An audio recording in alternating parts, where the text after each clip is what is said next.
Përshëndetje të gjithëve, antar të Asamblesë Partisë Socialiste të njësisë numër 4 Tiranës. Faleminderit dhe shumë mirënjohje për gjithë punën tuaj, kryetar, bashkëkryetar, shtabi i njësisë 4 Partisë Socialiste, të deleguar gjithashtu.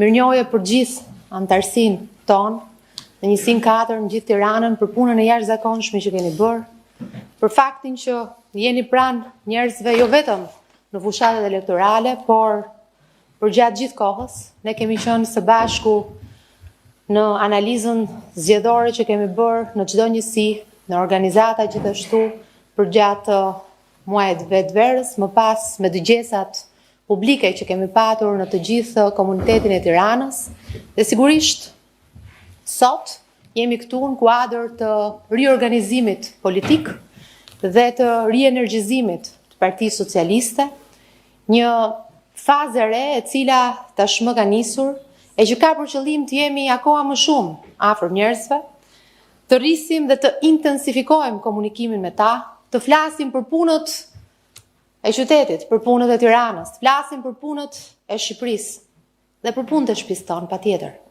Ndaj është e rëndësishme që të gjithë së bashku të angazhohemi në këtë fazë të re të rienergjizimit të Partisë Socialiste, për të hapur Partisë Socialiste edhe më shumë drejt grave, vajzave, drejt rinjve, duke përquar gjithashtu punët e mira që qeveria është duke bërë, ato çfarë ne po çojmë përpara, reformat gjithashtu në kuadër të procesit të integrimit në Bashkimin Evropian, të flasim hapur, sy më sy me njëri tjetrin, në çdo organizat dhe në çdo komunitet. Sigurisht që Tirana është kryeqyteti ynë dhe si i tillë zhvillohet edhe rritet për ditë. Ne kemi parë nga numri i popullsisë që rritet çdo vit edhe patjetër edhe njësia 4 është një njësi e cila fal edhe zhvillimeve urbanistike dhe lagjeve të reja, numri banorëve është rritur dhe do të vijojë të rritet, patjetër. Ajo që na del për detyrë dhe që është edhe një përgjegjësi e madhe, pikërisht për besimin që na kanë thënë njerëzit, është që ne të jemi pranë çdo komuniteti, të njohim çdo njeri, çdo familje, hallet dhe shqetësimet e tyre, t'i adresojmë dhe sigurisht t'i zgjidhim. Kjo është detyra jonë e përbashkët. Ndaj, me skemën e re, njësia 4 organizohet në 2 bloqe, ku bloku që i përket zonës 5 Maj dhe shtrihet sigurisht në atë territor, do të administrohet pra nga pikpamja e organizimit të ri politik nga Blerina, dhe zona për rreth Xhakut dhe poshtë do të jetë nga Ed Shalsi në funksion të këtij procesi dhe kësaj faze të re që Partia Socialiste ka hyrë për rienergjizimin dhe intensifikimin e bashkëpunimin patjetër me komunitetin për punët e Tiranës e për punët e Shqipërisë. Faleminderit dhe fjala është për kryetarin e Partisë, kryeministrin Edi Rama. Shumë faleminderit, ne kemi nisur këtë proces brenda partisë që synon të jetë një proces jo thjesht brenda partisë, por edhe rreth partisë, pra jo vetëm me antarët, por edhe me mbështetësit tanë, por duke filluar nga asamblet, pastaj duke kaluar tek organizata dhe pastaj duke hapur dyert edhe për komunitetin dhe duke i ftuar të gjithë mbështetësit tanë, simpatizantët, njerëzit që duan të flasin me ne, që të flasin me ne. Nuk është diçka e re, ne kemi bërë këtë gjithmonë, sepse tani ky është momenti për të filluar punën dhe për të projektuar fitoren e zgjedhjeve të ardhshme vendore, që janë 14-15 muaj më tutje, dhe duke bërë ato që dim të bëjmë si askush tjetër, të fillojmë përsëri nga vetja, nga organizimi, dhe nga energjizimi në radh parë i forcës tonë politike. Në vitin e shkuar morëm një fitore shumbullore, dolëm nga zgjedhjet me 83 mandate, të cilat duhet të kemi shumë mirë parasysh që nuk na i fal askush. Ne fitojmë sepse jemi forca më e madhe dhe forca më e organizuar në këtë vend. Ne fitojmë sepse ne jemi një parti politike e cila asnjëherë nuk ka folur vetëm me veten në gjithë këtë periudhë, qysh se ne morëm mandatin e parë, po gjithmonë është përpjekur që të flasi me njerëzit dhe të kuptoj njerëzit. Jemi një forcë politike që kemi thënë atë që duam të bëjmë, kemi bërë atë që kemi thënë, nuk na ka dalë gjithmonë që t'i bëjmë gjërat në kohën kur kemi dashur t'i bëjmë, sepse është e pamundur që çdo plan dhe çdo projekt dhe çdo ambicie të realizohet në afat, sepse jeta sjell shumë të papritura, aq më tepër jeta e përditshme politike dhe shoqërore ka të papriturat e veta. Ti je duke menduar për një program të saktuar dhe përballesh me një pandemi, pandemia është ekstremi, tërmeti është ekstremi, goditjet që i vinë çmimeve të energjisë apo të naftës njëherë nga një agresion lindjet e Europës, njëherë nga një luftë në lindjen e mesme, janë gjëra që janë jashtë mundësive tona për t'i parashikuar, janë jashtë vullnetit ton për t'i nisur apo për t'i ndaluar, por të gjitha këto sjellin impakt në jetën e përditshme dhe sjellin impakt në mënyrën si planifikojmë gjërat. Por gjithsesi unë besoj që ne mund ta konsiderojmë veten me krenari një forcë politike që thot gjërat që do bëj dhe bën gjërat që thot. Dhe i qëndron gjërave që thot për t'i bërë me këmbgulje. Dhe shembulli i shembujve është reforma në drejtësi. Kur ne shkruanim programin elektoral përpara sa të fitonim zgjedhjet e para, ne flisnim për të përfshirë në program reformën në drejtësi. Dhe debati mes nesh ishte si mund ta përfshijmë ne në programin elektoral një reformë që nuk është një reformë që mund ta bëjë një parti, qoftë edhe sikur ne të fitojmë zgjedhjet të vetëm. Dhe unë i thosha së bashku me atë pjesë që mbronte një mendim që kjo duhet bërë me patjetër, i ka ardhur koha, në një mënyrë ose një tjetër ne do ta bëjmë. Por ne duhet ta vendosim aty. Dhe duhet ta shpalosim si qëllim që ne duam të pavarësojmë drejtsinë në Shqipëri, e cila nuk ka qenë kurrë e pavarur qysh nga dita e parë e themelimit të shtetit shqiptar në 1912. Dhe faktikisht ne ja dolëm ta bëjmë këtë gjë. Me të gjitha vështirësitë, me të gjitha konfliktet që u krijuan, kundërshtitë, me të gjitha tmetat apo dobësitë, ne ja dolëm ta bëjmë dhe ja dolëm të bëjmë diçka që asnjë forcë politike në historinë e këtij vendi nuk e mori ndonjëherë përsipër për arsye të ndryshme. Këtë e ka bërë Partia Socialiste. Dhe kjo është një arsye për të qenë krenar në raport me fëmijët tanë dhe në raport me historinë që do të shkruhet nesër. Dhe nuk është vetëm drejtësia që e tregon këtë, por është edhe ecuria jonë në procesin e antarësimit. Shiko, ne kemi sot, unë e kam bezdi gjithmonë të flas për rekorde, të flas për ne të kaqët, të aqët e tjerë, sepse nuk, këto janë matjet momentit.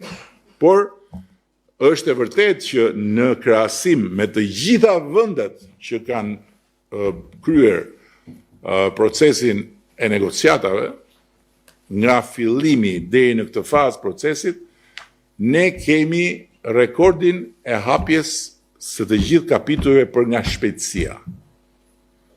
Natyrisht që janë përputhur disa gjëra.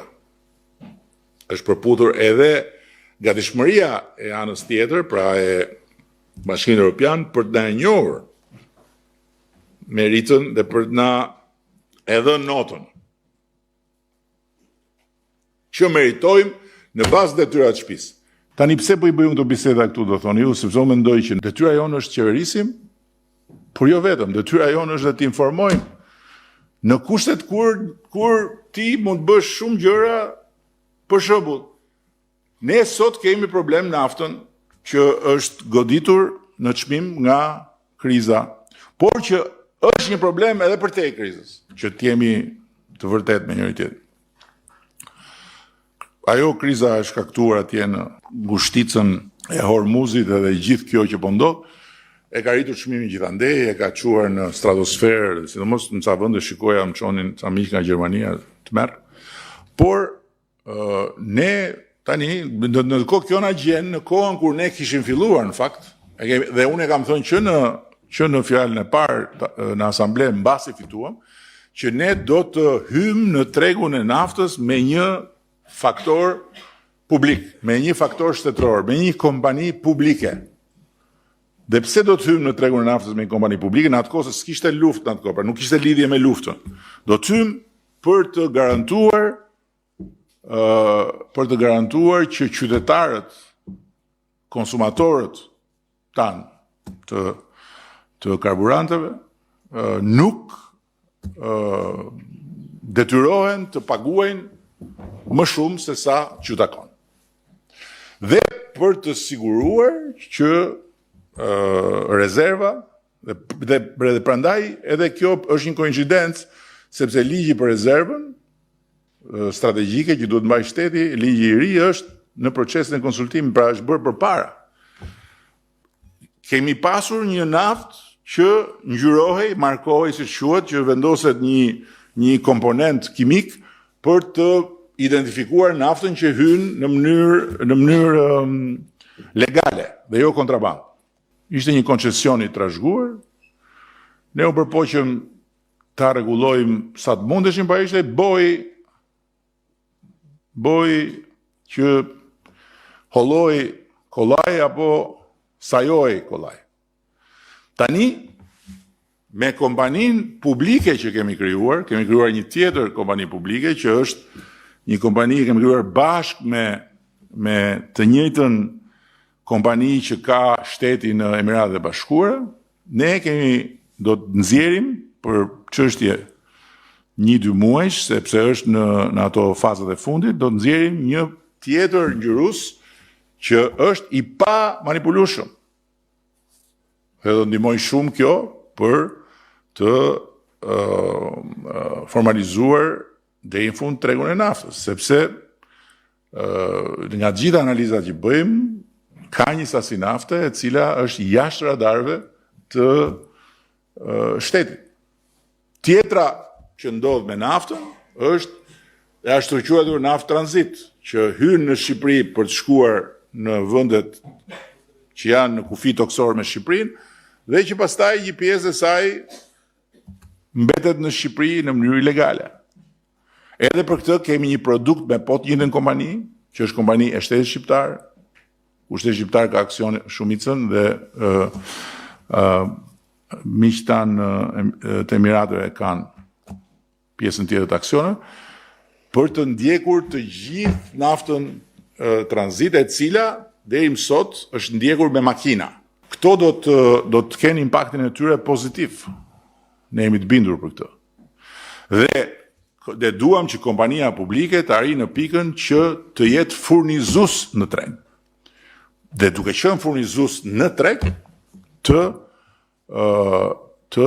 përcaktoj rregullat e lojës duke imponuar jo një çmim arbitrar që ta vendosë qeveria, por një çmim që është çmim real i bazuar tek bursa dhe patjetër që i jep mundësi distributorëve të fitojnë, por jo të stërfitojnë. Tjetra që është shumë e rëndësishme për ne, nuk është se na mësojmë në një shkencë për të ditur që duhen rritur paga, duhen rritur pensionet e tjera e tjera. Por se kemi pasur mundësinë. Pse se kemi pasur mundësinë? Sepse ekonomia nuk na e ka lejuar. Tani kjo po ndodh. Dhe kjo po ndodh jo vetëm në sektorin publik, po ndodh edhe në sektorin privat, ku pagat po rriten në mënyrë të ndjeshme dhe ku në shumë pjesë të frontit të sipërmarrjes private nuk është më fare pyetja që sa do të paguaj, por është pyetja ku do ta gjej atë që më duhet për këtë punë. Dhe po ashtu me pensionet. Kemi filluar një proces të pandalshëm rritje të pensioneve që do të sjell çdo fillim viti dyfishimin e rritjes. Pra, nëse në janar të këtij viti pensioni u rrit X, në janar të vitit tjetër X-i do të jetë 2 fish. Në janarin e 2028-ës X-i do të jetë 3 fish. Në janarin e 2029-ës X-i do të jetë 4 fish. Dhe do të arrijmë në ato nivele që kemi marrë përsipër të arrijmë edhe me pensionistë. E kemi ditur ne, madje edhe e kemi thënë më parë, por do ta realizojmë tani që kujdestarët, prindër apo kujdestar të afërm, familjar etj. Të fëmijëve me aftësi të veçanta. Kemi shumë fëmijë me aftësi të veçanta që ka nevojë për kujdes, të drejtë për drejtë, kemi shumë njerëz që ka nevojë për kujdestar etj. Dhe që janë të detyruar të qëndrojnë në shtëpi, të kujdesen për njeriun e afërt, për fëmijën, për njeriun e afërt, nuk mundet dot që për këtë shkak të penalizohen dhe të mbeten pa pension nesër. Kështu që do t'ja u paguaj shteti sigurinë shoqërore. Dhe kjo do të fillojë nga akti i ardhshëm normativ i qershorit.